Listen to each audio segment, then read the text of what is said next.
Le 28 janvier, la Seine atteint 8,60 m au pont d'Austerlitz. La situation devient dramatique. Paris est submergé, des Invalides au Jardin des Plantes. Rue de Lille, l'eau monte jusqu'à 2,50 m. Puis c'est le faubourg Saint-Antoine qui est envahi.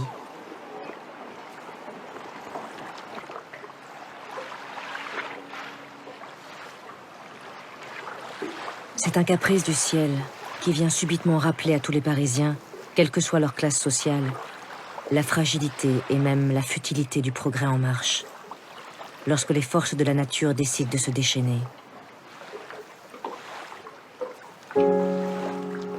En 1910, après plusieurs semaines de pluie, la Seine déborde de son lit pour se déverser progressivement dans les rues de la capitale.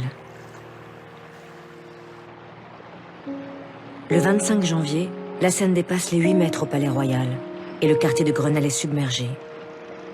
Un journaliste du grand quotidien Le Matin s'alarme de ce qu'il a vu. Il est impossible de mentionner tout, car le désastre est général. À l'extrémité du quai d'Orsay, une crevasse ouvre une plaie béante.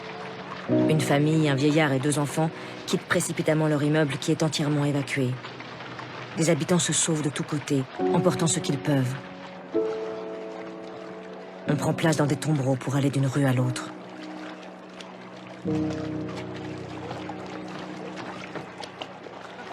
Militaires et services de la voirie installent de fragiles passerelles sur lesquelles on tente de se déplacer et où les querelles de priorité seraient amusantes si elles ne venaient s'ajouter à l'angoisse qui a saisi la ville.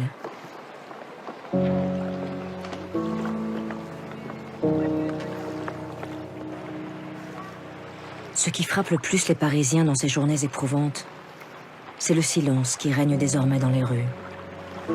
Comme si la vie s'était soudainement arrêtée, en espérant des jours meilleurs.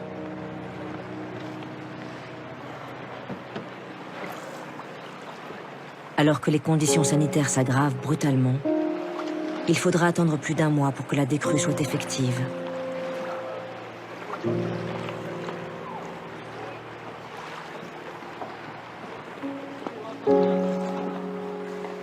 L'époque que sont en train de vivre les Français n'est peut-être pas si belle. Et comme un signe du destin, la catastrophe qui vient de frapper Paris ouvre dans le pays une période de fracture et de tension.